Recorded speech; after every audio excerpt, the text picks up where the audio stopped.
What's up, everybody, and welcome once again to Tale of the Tape, brought to you by Gym Bag Entertainment, the show about combat sports by guys who love combat sports. And as always, it's your host, Craig, with my co-host, your head-hunting hardliner, Michael Johnson. Oh, it's great.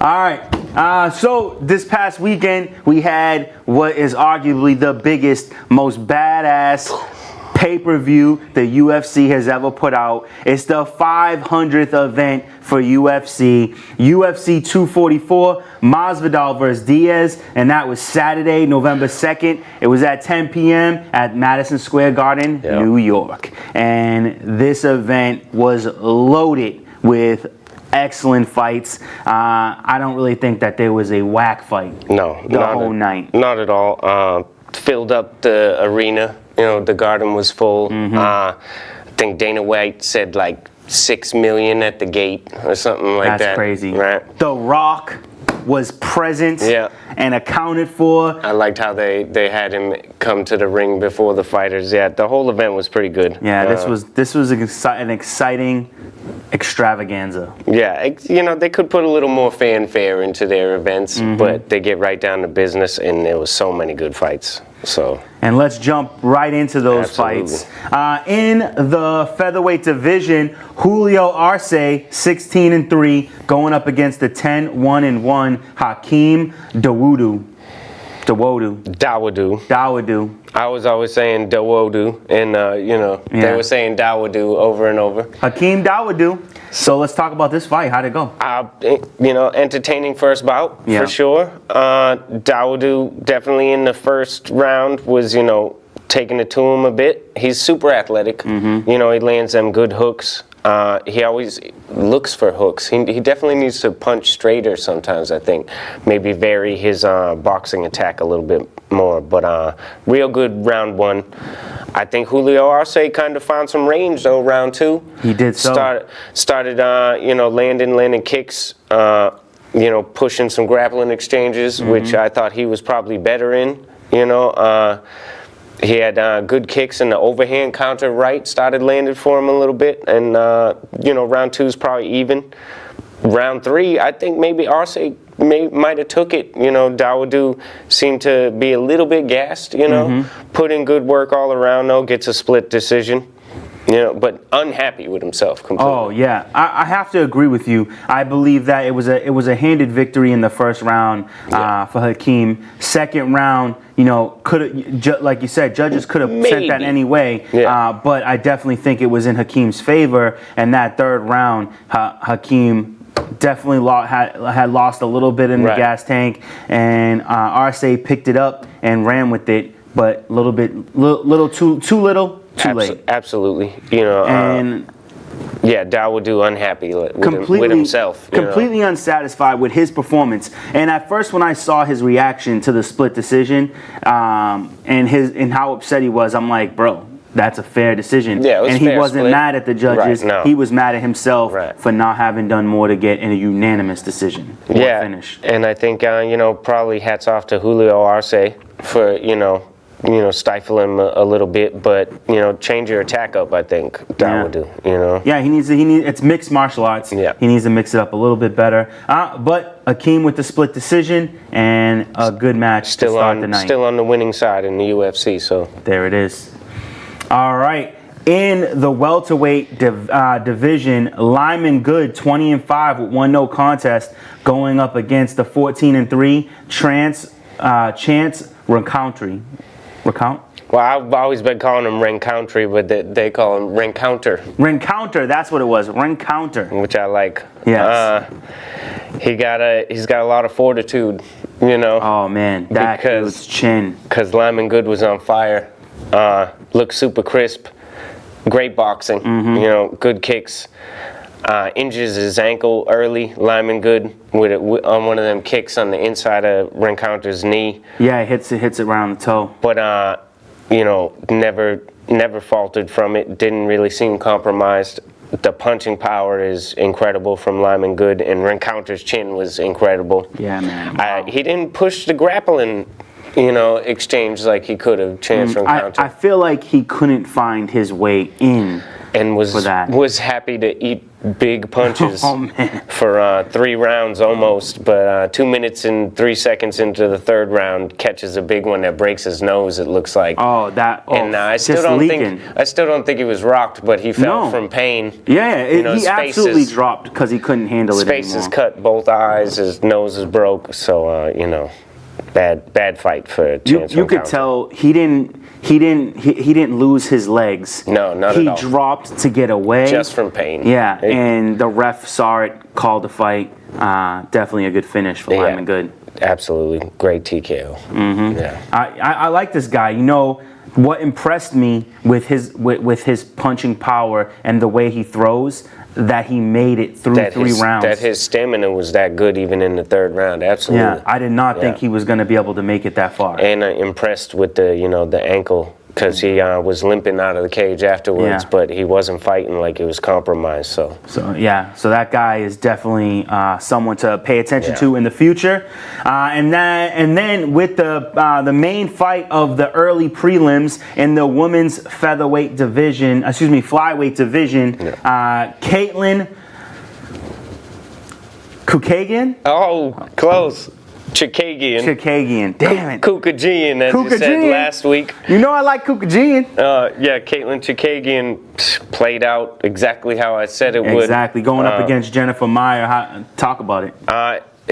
She looked good. Volume all night, slipping the jab. Right hand, Maya couldn't get inside one bit. She was slipping stayed right at the range. She was slipping a lot of punches, but she should have slipped forward, and would have got in and landed a little bit more. But super unentertaining. Least of the night. Least of the night. But not to say that it wasn't a decent fight. Great performance by Chookagian, I would say. Maya couldn't do anything that she wanted to. Chookagian kept her right at the edge of her power, which is 0. Right at the end of the range. And you know what I meant to do was listen to the interview, and I forgot to listen to it. In the post-fight interview, she says to Joe Rogan, how I've been working on sitting down on my punches, and I felt the power out there tonight. And if she feels stronger, good for her. But she thinks she's ready for Valentina Shevchenko, and she was the number 1 contender in the flyweight division. The thing is that she's the only contender. Yeah, exactly. I mean, she's the only one winning. She's the only one that the other girls can't beat. But now I would say this: maybe she is the type of fighter who can, even with someone like Shevchenko, stay at her distance and land punches. Shevchenko being one of the best mixed martial artists, not the best women, one of the best mixed martial artists, top 15 in our opinion. And the way she can get inside, her kicking ability, the range isn't going to count for as much, I don't know. It's a tall order. It's a little sad to see that, she probably is surely the number 1 contender for the flyweight title, and she's only fighting here on the early prelims. I mean, this was the stacked pay-per-view. Exactly. But, it shows what the women's flyweight division is, There's nobody that can fight her. So we'll see what happens. We'll see. All right, now we start the prelims, and we started off with a bang, literally. Heavyweight division, Andrei Arlovski, 28-18, 2-0 contest, going up against the undefeated Jairzinho Rozenstruik. Yeah, Rozenstruik. We've been calling him Rozenstruik for a couple weeks, and because everybody on TV has as well. Oh, really? And I think they corrected him. I think his camp corrected the people with the UFC, because this past event is the only event they've been calling him Rozenstruik, and they were saying his name a lot. I think to make sure we knew. Sorry, people, we messed up. Absolutely, but hey, as long as we weren't alone. I like this kid a lot. He's the first Surinamese UFC fighter. Where is that? Suriname I thought was in Africa, but I was super wrong because it's in South America. Oh, okay. North of Brazil. Wow. Which is where we get the Jairzinho. Which and he looks almost Brazilian. Yeah, but then you hear he his looks accent, like a black Zillion. His accent is very different, Okay. And, Rozenstruik. I don't know. Very small country. First UFC fighter from there, and he's a beast. He is a beast, man. I think that's pretty cool.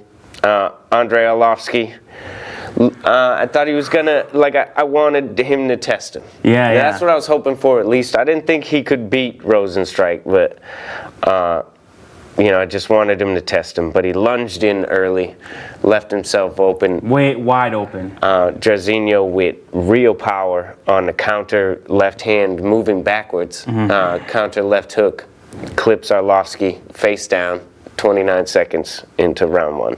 Yeah, it was, what's funny is I had already known before I watched the fight. I had to watch, I missed this fight. I had some previous plans. So I rewatched it and I knew it was 39 seconds. And I was writing stuff down for this show. And when I saw the fight was on, I had to put the pen down and all right, I got to watch the TV for 30 seconds because I know it's going to be 30-second fight.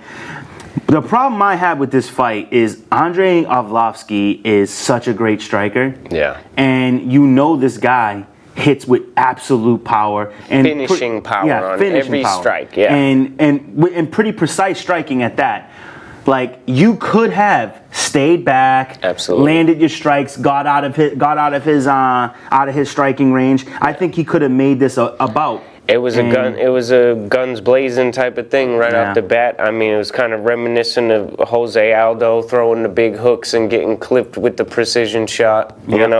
That's a perfect way of putting it. Or what we've seen out of Chris Weidman against Dominic Reyes, was probably exactly what we just seen from Arlovski. You rush in with a big wide hook, with no guard down the middle, and you get clipped with a counter shot. Doesn't have to be perfect when you're 240 pounds. It doesn't have to hit your button, or it doesn't have to be as strong as Rosenstrike can throw. Exactly. When he's that big and that powerful. Yeah. It just has to hit it right. Yeah. So, I mean, I was disappointed. Quality strike too. Yeah, I was disappointed in Arlovski's lack of patience and poise. So. And I just want to see him tested. Yeah. He'll have a test soon. I don't know about his next We'll fight, see. But we'll see what happens. All right, in the middleweight division, Brad Tavares, 17-5, going up against the undefeated 10-0 Edmund Chookagian. Talk about this fight. This really cemented Chookagian as one of my favorites. Oof, one of your favorites, huh? Okay. Yeah, domination completely. He's been doing nothing but finishing guys in the UFC. He's 21 years old. Wow, he's only 21. Super sky's the limit. Super, very calm, collected striker. He looks like a veteran striker out there.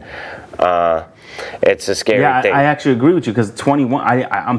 To watch him fight, I would never believe he was only 21 years old. Brad Tavares had nothing for him. I don't know if he landed a thing. I mean, Chookagian's footwork was good. He was just landing powerful punches for 2 minutes and 27 seconds. He landed a couple nice inside low leg kicks, but then gets the technique of the week from me here. Oh, okay, I like it. Because he throws a perfect lean back high kick. It's no wind up to it one bit. He's got his front leg out, leading real far, and all he does is lean back. Very reminiscent of Donald Cerrone, Okay. And Brad Tavares ate it right to the jaw, and it put him to sleep. Man, because I like the fact that he had already put him in a world of hurt. He dropped him. He had been rocking him with punches for sure. He drops him early on in the round. Tries to go for the finish, and Tavares survives. He gets out of it, up against the fence. Couple strikes landed. Tavares, a veteran fighter, and he knew he was getting hit with punches, and he was starting to cover up pretty good. And what a smart thing for Chookagian though to throw that kick at that time, and it was perfect. Yeah, it absolutely just landed perfect.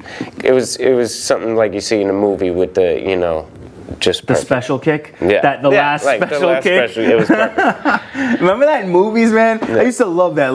Dude had the secret technique, the running or the jump one kick technique.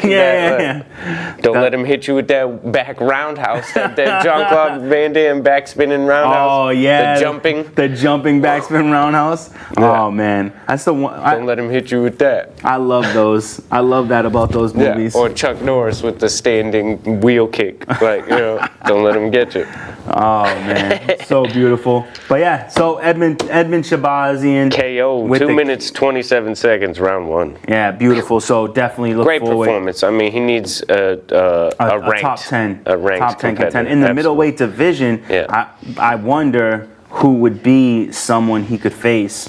To be honest with you, I'm thinking like maybe a bigger, stronger guy, because towards the top, you guys got he's not huge for a middleweight. Yeah, the way he's finishing people, could he go up against Darren Till? Oh, why not? Darren Till's on a rise. He just made his way into the rankings in the middleweight today. I didn't check it, but yeah, I like that a lot, actually. I think that would be an excellent fight. That would be the true test of whether or not he's on his way. And I mean, we'll talk about it, coming up. But Darren Till with some real classy striking. Absolutely. So that's that's a good matchup. I like that one a lot. Gets my mouth watering.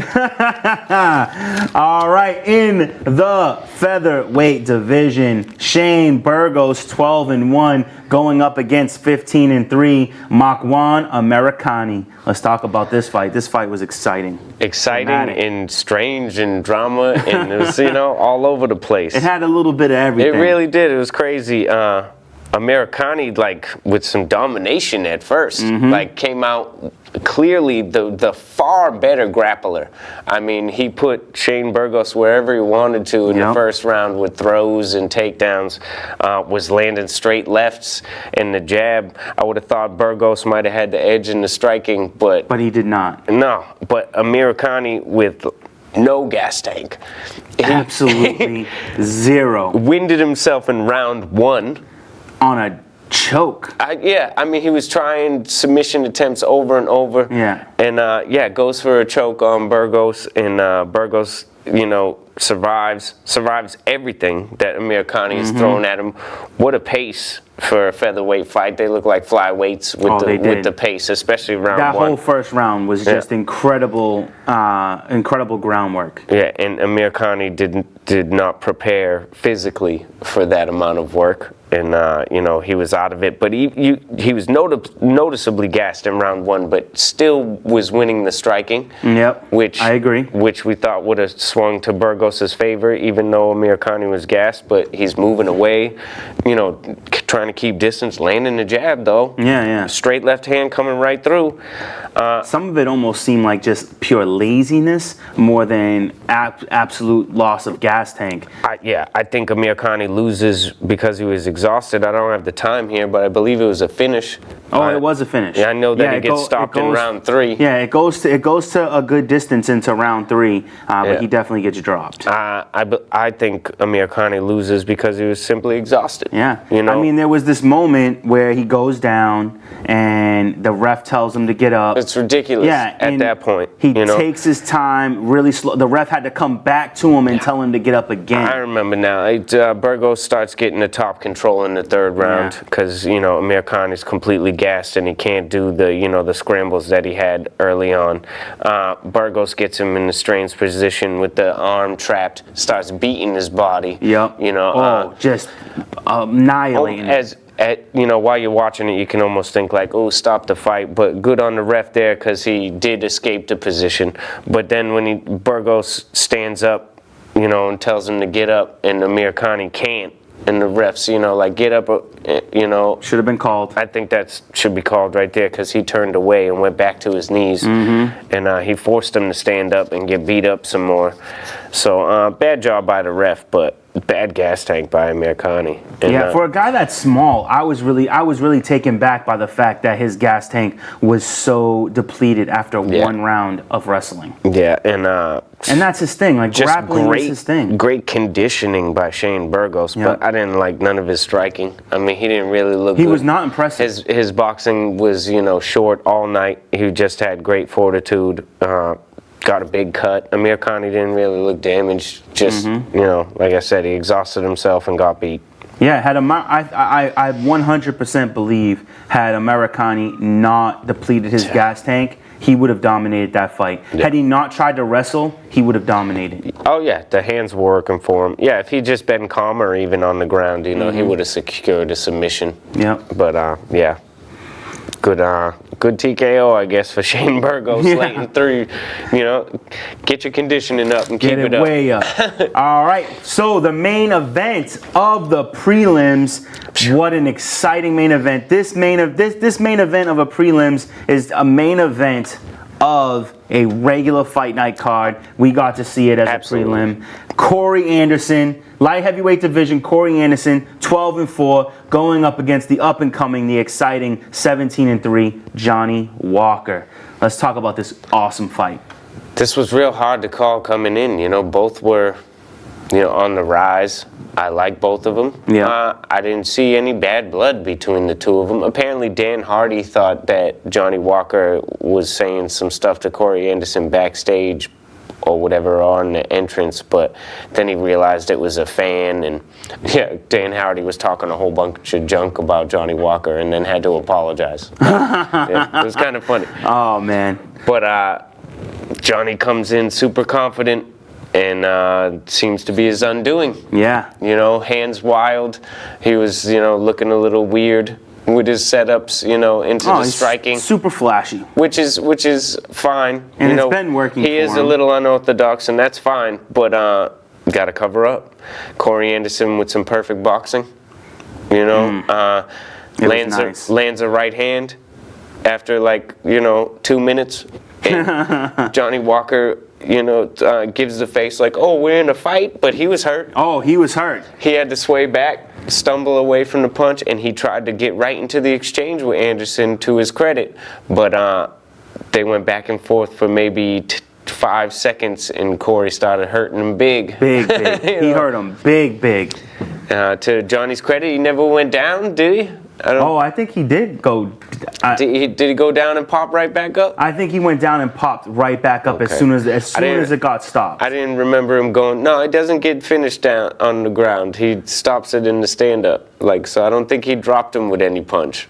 Really? He didn't go down. I thought he went to his knees or whatever. He finishes him against the cage. Oh, because they were both standing. Yes. And Johnny was completely confused. And looked like a kid. He looked like a person who was like his older brother. Why did you do that to me? Like his older brother or his friend had just hurt him or done something wrong to him. Yeah. That wasn't supposed to go like that. Why would you do that to me, bro? I felt upset. He looked like a kid. Yeah. He's like 20-something, so he is a kid. Yeah, and he's a kid. I felt a little bad for him, honestly. I felt terrible the for look Johnny on his Walker. face, because he was definitely, pretty knocked out. Yeah, he was definitely not arguing the stoppage. He was just completely heartbroken. The right hand that came across his face at the very end, was serious. The stoppage is good. Mm-hmm. Stoppage was 100% perfect. Because his chin is obviously hard, but why let him take any more? Corey Anderson swarmed him, was all over him, landing bombs, and then, acted like, a jackass pretty much afterwards. I think what must have happened in my mind, this is what I'm thinking. You're Corey Anderson. You're a completely overlooked fighter in the light heavyweight division. He is very overlooked. You're getting no credit, and then you come in as an underdog to some guy who's won 3 fights in the UFC, and flashy performance of the night. Yep. Yeah. And you come in and you take him out like it's light work. So I think he got excited and started running his mouth because he wants people to know that he is a contender in the light heavyweight division. Yeah. And what did we say? We said in order for Corey Anderson to be in the conversation I think to he see Dominic certainly Reyes. fights Dominic Reyes now. Absolutely. I think that's a great looking fight now. That's oh man, that's the best fight I want. That's the only fight I want to see right now. Yeah. Since his antics in the ring, he apologized. I didn't even see the post-fight interview till yesterday when he was, doing the worm and all that and everything. Did he really? Yeah, he did I don't remember that. Yeah, because I had left to go walk my dog. Yeah. And he apparently did the worm during the official decision. That's awesome. He rubbed the salt in the wound, and then he apologized when he was out back, because Dana White said some stuff about him. But he don't seem to be too happy with his contract or with Dana White, to be honest with you. Like you said, he feels very underrated. Yeah. And I hope we see a big fight out of him next. You know what's funny is that talking about Corey Anderson light heavyweight division and being underrated is that Corey Anderson's coach says that, because there was this article, and it was talking to coaches who coach fighters in the UFC. Yeah. How do you beat Jon Jones? And Corey Anderson's coach says, I know how to defeat Jon Jones. I'm training Corey to beat Jon Jones, so I'm not going to tell you, because when he gets the title shot, he's going to beat Jon Jones. Now, do I believe that? Not at all. But anybody can be beaten. Right. And as I Anybody said, can be his beaten. striking game has evolved, and he gets better every time. So, and he has excellent wrestling. And he has the drive. And the length and all that. And he's hungry. Yeah. Like, you know, so this dude has something to prove, and I think because of where he's at, even though he shouldn't be as underrated as he is and shouldn't be so low ranked, even with that being said, I still think he has to face Dominic Reyes to get that title shot. Absolutely. He thinks he deserves a title shot now. I think he should fight Reyes. And, I mean, Reyes is undefeated. And I think, you know, Corey Anderson has been overlooked because he's won most of his big fights by decision. You know, people follow stoppage fighters. So when you put fans in the seats, then you get the big fights. Exactly. And I mean, he did have he got devastatingly finished by Jimmy Manuwa when Jimmy Manuwa was running for the title. So I mean, and that if he would have beat Jimmy Manuwa back then, maybe he might have been up in line. Already, you know, be ready for a title shot. Yeah, so you gotta be consistent to earn that, and I think he's been consistent till this moment. Right. You beat Dominic Reyes, there's no disputing a title shot for whoever wins that fight. Yeah, I like that for the light heavyweight division, big time. All right, now we start into the best pay-per-view main card this UFC and these hosts of UFC I think have ever seen. Right. So we're gonna try not to burn the whole episode talking about these next couple fights. Don't care if we do, because it needs to be talked about. Kevin Lee, 17-5, going up against the undefeated 13-0 Gregor Gillespie. Pleasant surprise fight here. Yes, it was. You know, I had my money on Gregor Gillespie, up and comer. People talking about like he could be the answer to Khabib, you know, because his wrestling is incredible. Yeah. And got good hands to back it up. Kevin Lee's always been that same type of fighter, you know. Very evenly matched guys. So, yeah, I was excited for this one, but like I said in the build-up that, you know, I couldn't put faith in Kevin Lee off of his bad losses and his jumping up and down, you know, in weight classes, but came out determined. Gregor didn't get a chance to wrestle. He had the jab working a little bit, Gillespie did in the exchanges, but right away Kevin Lee was putting hands on him. Oof. Had that low stance that was perfect. It was absolutely perfect, ready for the takedown. I think Gillespie was kind of unsure how to shoot on him with that and didn't get a chance. Kevin lands a big right hand to the left high kick combination. And probably the most brutal knockout I've seen in a while. Yeah, in the UFC. It was devastating. Put him right into the 2 fence. minutes 47 seconds of round one, and Gillespie was out for a while. It is. You He was gone. This was a great fight for Kevin Lee to shoot him right back up into contention for going for that #1 contendership. And the way he won this fight, I kind of want to see him go up against Dustin Poirier. I think that would be an amazing bout. I really like that. I like that. There's so many lightweights. There are so many lightweights. Yeah, I mean, because he's beaten or fought most of them already. He has, and that's the thing. The only person I don't think he has beaten is the likes of Dustin Poirier. I mean, he's not going to get a fight against Tony Ferguson. Could fight Cowboy. You know what? I don't think I'd be interested in a Cowboy Cerrone Kevin Lee fight. I feel like I don't want to see Cowboy fight the top guys anymore. I want to see him fight guys he can beat or we don't know can beat him. Right. You know, I think Kevin Lee beats Cowboy hands down. I think a fight between him and Poirier. The Poirier fight is good because I was going to say, you know, the other contenders are too high up. Yeah, because Gaethje's way too high for him. I think he's got to win another fight to fight Gaethje. And then that could be the next contender for the lightweight belt. 2 fighters he could fight.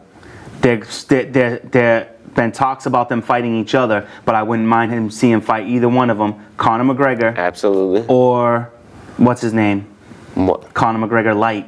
The American Conor McGregor. Paul Felder. Paul Felder. Absolutely. That is a good fight. Kevin Lee, Paul Felder is a great fight. It's a great fight.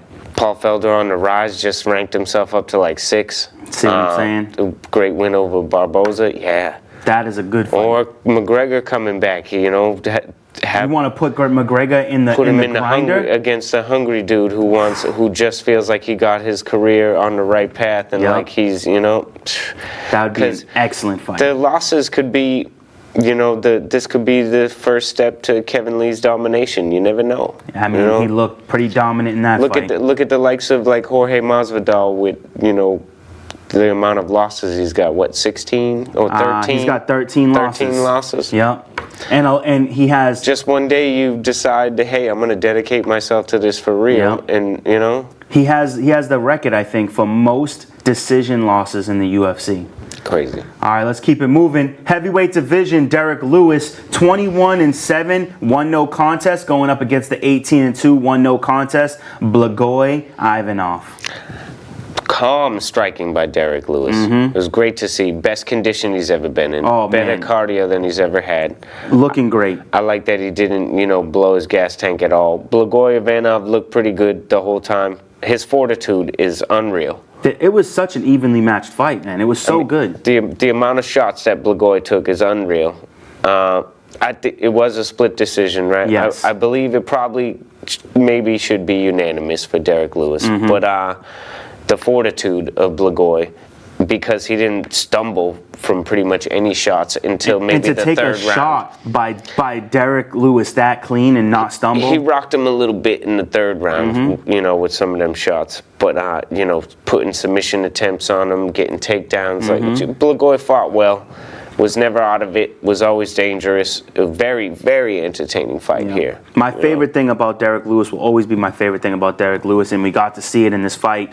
Blagoy takes him down, gets on top, and then Derrick Lewis says, now I want to get up. Yeah, he's working the Americana, trying to get it. Didn't really have it, you know. Yeah, he didn't position it right. At first he had it, you know, and then lost it, but then was still just kind of holding it for position, and Lewis said, okay, I'm done with this. And time to get up, and then just turns, gets up, gets out of the clinch. His explosive ability is incredible. And, is it explosive, though? Because I feel like it's exceptionally not fast. It's super fast for a guy that size. Oh, why? Yeah, for a guy that size. To throw a guy that size off of him that fast, too, and pop right up to his feet? Right up to his feet, as if nobody was even holding him down. It's incredible. I think so. You know, that his timing of when to do it. He picks right when, you know, the guy's laying off just a little bit so he can just explode. It's beautiful. But, Ivanov always dangerous the whole time. You know, I still like him in this heavyweight division. Just, you know, needs a little bit, you know, more technique on the stand-up.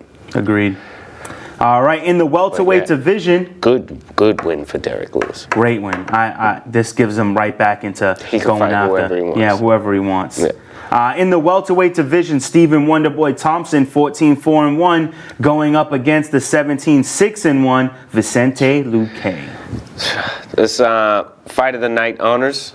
Oh wow. Performance of the night for both men. Corey Anderson also got one for performance of the night, you know, for his knockout, and Kevin Lee as well. Those were the bonuses. This was super exciting. Great fight. Perfect fight. Stephen Thompson, classic Stephen Thompson. Absolutely. You know, the movement. Back to form. The movement was great. The timing was great.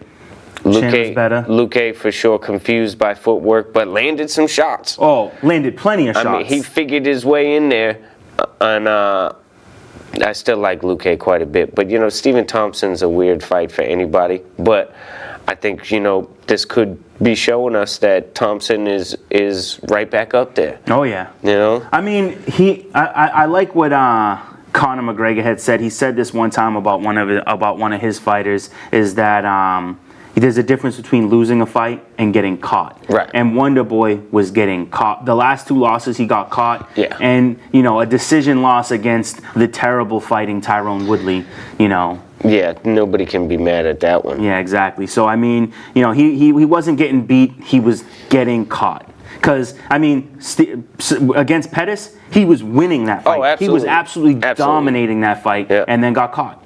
Yeah. Yeah, and Vicente Luque was working his chin, but Thompson didn't go away. Broke his right hand for sure during the fight. So I might be out a little bit. But Vicente Luque looked pretty good. I thought he looked excellent. Unanimous decision for Thompson. This was definitely like the pinnacle of striking UFC. You know what I mean? The kickboxing of Luque, the karate of Thompson, they were just both awesome. Yeah, just Thompson a little better. I have to agree. I mean, this definitely was, for me, on par with fight of the night. Yeah. So, great fight. Wonderboy Thompson takes it. Was it a decision or did he win it? Yeah, it was a decision. Decision fight, okay. I believe. Yeah, I don't think he could finish him. No, I don't think he did either. Middleweight division, Kelvin Gastelum. I don't know. I don't know either. I don't remember it being a finish. Kelvin Gastelum, I fixed that there, Kelvin. 15-4, 1-0 contest, going up against a 17-2-1 Darren Till. And this was also a really good fight. Absolutely. Chess match here. Darren Till, super nervous, coming in the middleweight, fighting at Madison Square Garden. Admitted it. He said he was super nervous. Yeah. And, that definitely is why he took it calm and collective, but he looked fantastic. His range, his footwork, 1-2s, power leg kicks into Kelvin Gastelum. I've never seen Kelvin Gastelum not be able to close the range on anybody, but he couldn't. He didn't know how to get inside on Darren Till one bit. This was, can I be honest, this was the worst Kelvin Gastelum I've ever seen. Dominated by Darren Till. I mean, I don't know how you did what you did to Israel Adesanya, and you got obliterated. Does it show how good Darren Till is? I mean, I think I like to definitely see him in a big fight. I'd love to see him fight Chookagian, like we were saying earlier. That would definitely show, put his skills to the test. Kelvin Gastelum at the weigh-in with his elbow on his coach, weighing in at 184. He's not fooling me. He definitely cheated. I haven't heard anything from the athletic commission. Except someone did say they made a comment. Who was the announcer who made a comment about his elbow? That was great with Dominic Cruz. He knows how to work that elbow. That was good. Yeah, it was like that's a. Yeah, is that the same elbow from the weigh-in or something like that?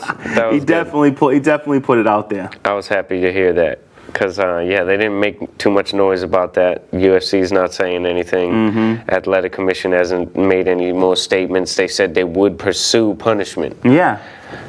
I don't know what that means. Maybe they're just going to take their time with it, Hopefully they don't take Darren Till's win away because he definitely deserved it.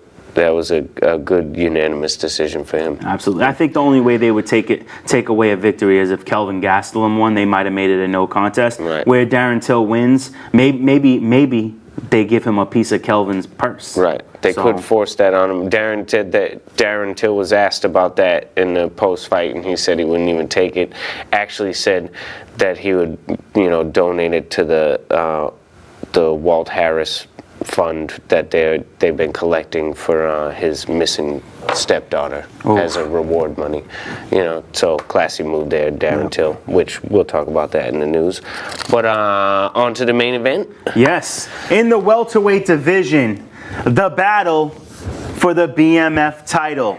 Baddest mother effer, because that's what they said in UFC. That is what they said. We don't want to say the other word. And Joe Rogan didn't say it until they got to the pay-per-view portion. Exactly. And he only said it once. I didn't want Bruce Buffer to yell it in the ring. That would have been terrible. I think I did want him to yell it. The baddest mother effer. Yeah. Well, I didn't want him to say effer. The whole thing. Yeah, if he would have said the real word, it would have been incredible. That would have been fine. It would have gave me the chills if he would have said the real word. Super nice looking belt. The Rock brings it into the ring. Yeah, they basically remixed the current UFC belt, made it silver, and BMF. Platinum looking, platinum, the dark look. It was maybe like a gunmetal. I don't know. Yeah, it was definitely a dark liked dark it. metal. It was. I think it looks better than the UFC belt. Right. You know, I don't really like the look of the, even though it's the same shape and everything. I like the BMF belt better. And for the BMF belt, we have Jorge Masvidal 34 and 13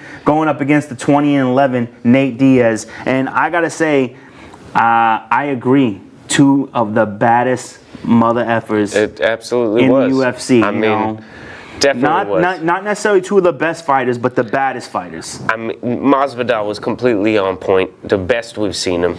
And if he was fighting anybody else, it would have been a quick first round stoppage. Oh, definitely. You know, Nate Diaz is just a dog for sure. You know, he has to get hurt, and then he starts fighting. Yep. But Masvidal with perfect counters off of Diaz's jab and off of Diaz's feints. And I mean, that's what started him getting hurt right off in the first round. He had that super body kick. Yep. That was working for him all night. Oh, it was devastating. But every time Nate went to jab, Masvidal was just out of his range and was able to counter with a combination, and it was a powerful combination. And the fact that Nate Diaz didn't go to sleep in this fight just makes me respect him on a whole nother level. He had him hurt with a body punch early in the first, and then, you know, he's backpedaling, cracks him to the face a couple times. He starts to fall out of pain and gets cracked with the kick to the face. Oh, brutal. Takes significant damage to his face. That was the beginning of the end, you know. Second round, more of the same. Yep. The body, he starts working even more. He said it in the post-fight, that was the plan, to, you know, work the face a little bit in the first, then start going downstairs, try to take any wind away from him, and then go back upstairs. And it was more of the same, like I said, second round, hurting him again, dropping Nate down, but you can't finish this guy. No, he's almost unfinishable. No. I think he's only ever been finished twice in his career. Right. If you can't knock him out with one shot, then you can't TKO him. No. You know, he's too slippery on the ground for you to ground and pound him out. And he's just one of those dudes who doesn't have that ability to like, up. yeah, he has no give up. Yeah. He when he says you ain't never faced no West Coast gangster, Nate is a gangster. Yeah. You know what I'm saying? He don't care. Definitely. But, you know, starts landing it. Come round 3, you know, we know how Diaz does. Starts to come on, landing his jab super long. Yeah. Maybe Masvidal's taking his foot off the gas a little bit. Slowing down a little bit. Maybe because he knows he needs to or stretch maybe this. is he stretching out for the 5 round because he knows that, you know, you ain't gonna put this guy away with a quick flurry like that. It's just not gonna happen. You don't want to have happen to you what happened to Conor. So I still think Masvidal wins round 3. Yes, you know, absolutely, 100%. But Nate definitely starts landing. He shows up, starts to make a fight out of it. End of the 3rd round, though, you know, the doctor comes in. The cut is super bad on Nate's eye. He had one below the eye, but the one above his eye, it's terrible. You know, was real bad. It wasn't bleeding so heavy at all, honestly. It was just a flab. And people are really complaining, saying it's a real bad stoppage, but I gotta disagree. It's not a bad stoppage. It's just a sour stoppage, in my opinion. Right. It stinks that we got to miss out on our main event. Yeah. And we got a show. You know, we got 3 rounds of a show, so that was great. But when someone's being given a belt, you want to see that belt go to a decision, or go to the end of the or someone getting knocked out. They've gone as far as, you know, fans sending death threats to this doctor, and they're super mad at this guy. Wow. But hats off to him that he doesn't care about that, and he's looking out for fighter safety. Exactly. And you know, both you can fighters argue about run it back. That, you know, like recently with the Tyson Fury fight, with his eye was cut wicked bad, you know, and they didn't stop that. But that was a shallow cut.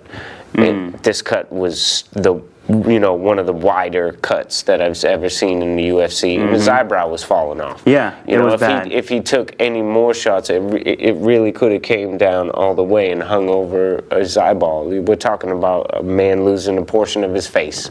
You know, like. I agree. So, you know, doctor's got to do what he's got to do. I don't think it would have turned into Nate's favor so much more than it was in that round. I think Masvidal still would have come away with the win. Exactly. You know, I think if anything, if Nate started to actually pour it on and land more, I think that Masvidal, you know, turns another gear up and probably gets a stoppage there in round 4. Honestly, I don't disagree with you. This was Jorge Masvidal's fight. He was having fun out there. Yeah. Nate Diaz just has such fortitude and such will that he couldn't just be put away. Right. He was fighting for something that he created. Yeah, he made a fight out of it. Yeah, he willed this belt into existence, and he couldn't just give it up. Incredible thing he's done. Yeah. You know, I hope that the BMF title stays around. Maybe it jumps weight classes, like we were saying. Here and there. You know. It's going to be one of those. It's got to be one of those things that's not like a hang around, but it's just a pop up. Right. When there's two guys, we want to know who's better. Yeah, we bring in the BMF He ain't got to title. defend it, right? Nope. You know, it ain't got to be a defense thing. Masvidal can take that home, put it on the shelf, and never just have leave to it think there. about it again. You know, so. All right, let's I jump like that into quite a some bit. news before we run out of time. all right. We got 15. We got less than 15. But yeah, you know, stoppage after round 3 due to the cuts. Terrible. I don't think they need a rematch, to tell you the truth. No? People are calling for it. I you wanna know, see you it. could debate it, but I don't know. Yeah, I feel you. I think it ends probably early next time. Yeah, round 1. Yeah, Jorge will be more prepared. All right. Top story. It's kind of pretty terrible, actually. Walt Harris. He's out of the main event in December on ESPN 7, the UFC on ESPN 7, because his stepdaughter, who's been missing since October, I didn't write her name down here. I believe it's Anaya. I didn't catch her last name, but she's been missing since October 23rd, a couple weeks now, and not great news from the police. The police recovered her car like 50 or 60 miles from where she was last seen with damage, and the police say that it's probable that she's been harmed, so they found evidence of that somehow. Yeah. Terrible to hear. Our heart goes out to Walt Harris and his family. Hope Best wishes she and prayers. turns up safe. Jairzinho Rozenstruik going to step in on short notice against Alistair Overeem, which we get, you know, a test, I guess, for Rozenstruik. That's the fight I wanted to see. You know, I wanted to see Rozenstruik versus. you would call Alistair that one. Overeem. Yeah, it's you know, not great the circumstances, but yeah.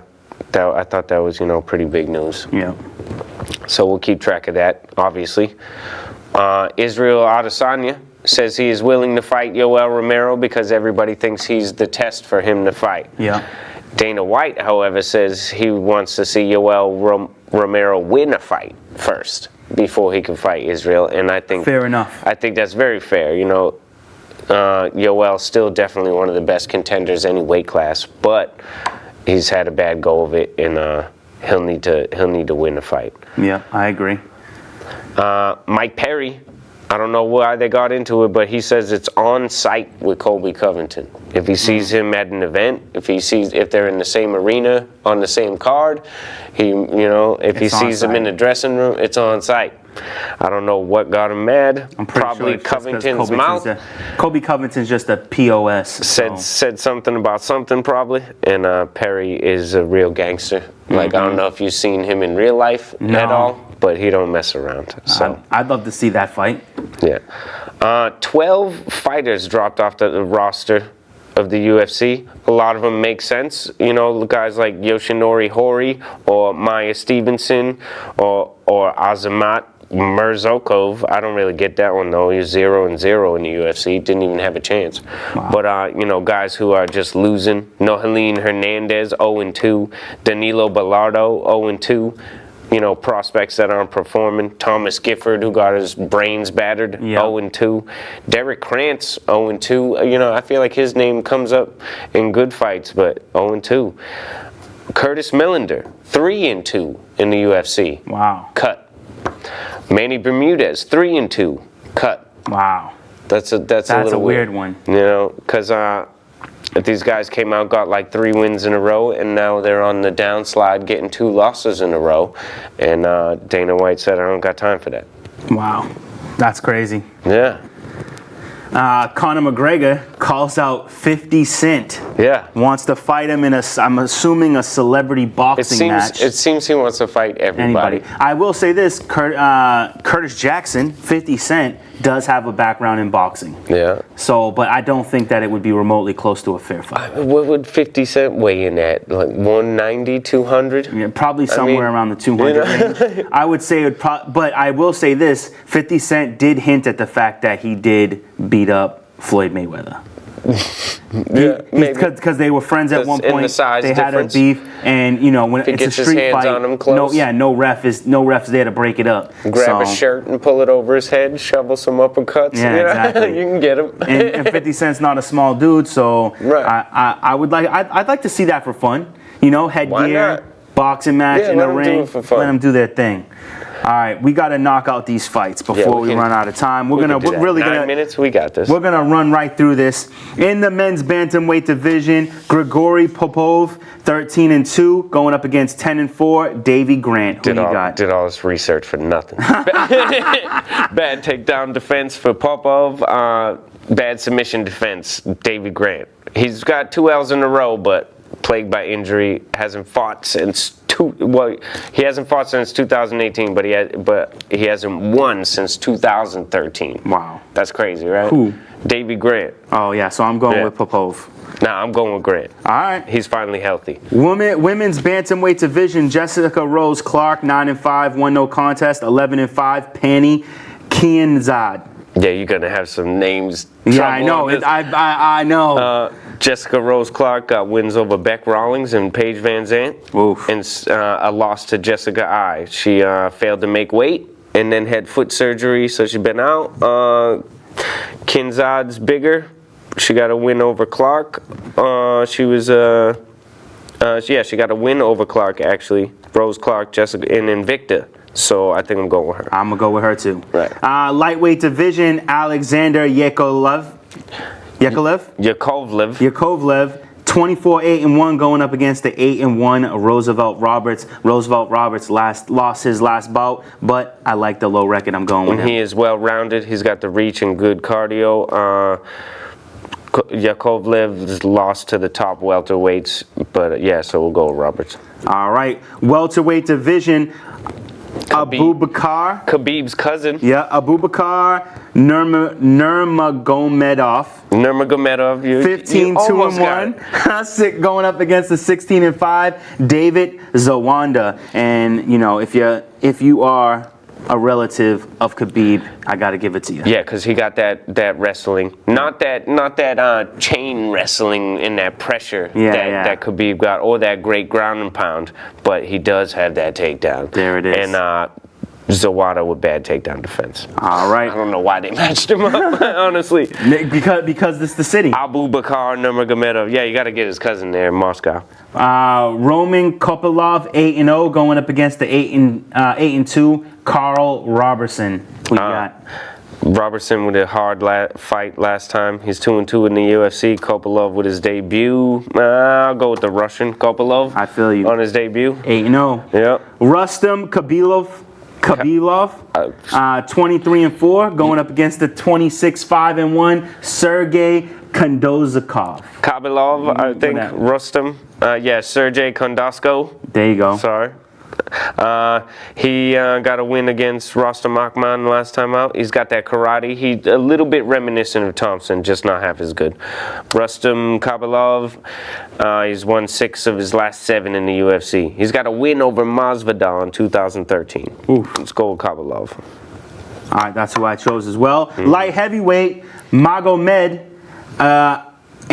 Ankalaev, 11-1, going up against the 10-1 Dalcha Lugiambula.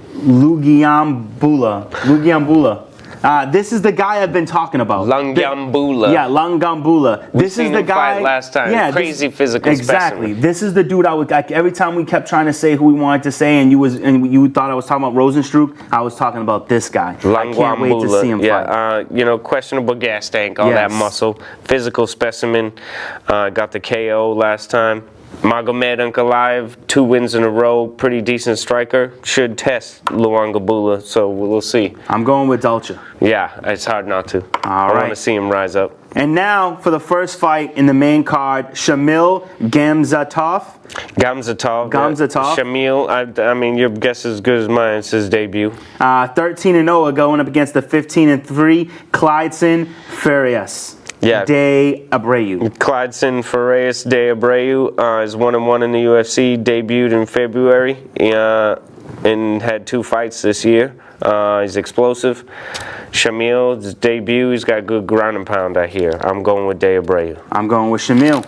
All right, welterweight division, Ramazan Amev, 18-3, going against the 16-5 Anthony Rocco Martin.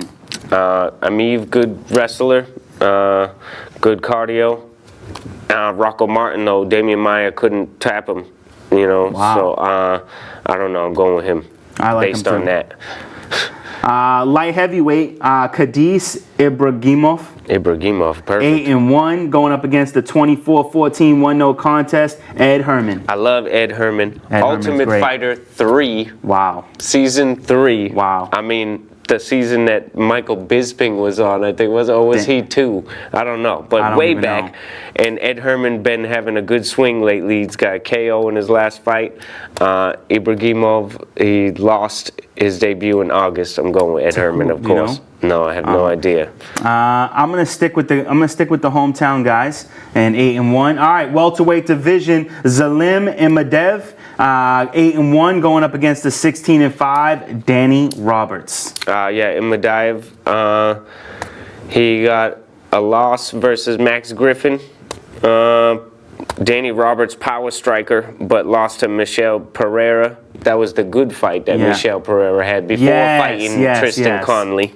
No head movement from Danny Roberts. Better defense from Imadev. I'm going with Zalim. Zalim as well. I got Zalim as well. Heavyweight division, Alexander Volkov, 30-7, going up against the replacement fighter, Greg Hardy, 5-1 and 1-0 contest. And you know it's Greg Hardy all day. I think I'm going with Volkov here. I think Greg Hardy gets a little schooled here. Volkov, 6.3 significant strikes per minute. Volume, heavyweight, accurate striker. Knocked out by Derrick Lewis in the final minutes of a fight that he was winning for sure. Wow. Yeah, I mean, he was putting it to Derrick Lewis, but got stupid, and Derrick Lewis is Derrick Lewis. Yeah, exactly. And he exploded and landed that punch. Boom. All right. And the main event, featherweight division, Zabit Magomed Sharapov, 17-1, going up against the, I practiced that one, 20-3 Kelvin Kattar. Yeah, I like Zabit Magomed Sharapov a lot. 13-fight win streak. Wow. Unanimous decision against Jeremy Stevens, his last fight. Super well-rounded, great everywhere, like absolutely. Kelvin Kattar, though, hometown Boston boy, can't go against him no matter who you put him against. 80% on the takedown defense, lands over 5 significant strikes per minute. You know, volume, powerful, great boxer. Yep. Beautiful boxing last time out. He's reached a new level in his career. 23 fights, only 3 losses. Going with Kelvin Kattar. I have to agree. Got to go with Boston on this one. Yeah, absolutely can't go against him. This could be an exciting event. I think you're going to see a lot of wrestling in this one in particular. Oh, yeah. Did we have any results? We have a result of a boxing match. I want to throw that in before. Yeah, Canelo Alvarez getting another championship to his trophy case, going against Sergey Kovalev over the weekend and gets a TKO. Not sure what round. I don't know what round it was either. I just know, I think it was early on, wasn't it? He was cracking him. Oh, man, it was good. And the finish was real good. And Canelo... Yeah, turned him right into the Canelo, I think, is ropes. Like the best boxer currently out, overall, technically, since the loss of Mayweather from the rankings, All right, well, that's all we can do for you for today. Make sure you check out all of our shows on Gym Bag Entertainment on YouTube. And until we see you next week, we'll see you in the Octagon. Have a good night. Peace.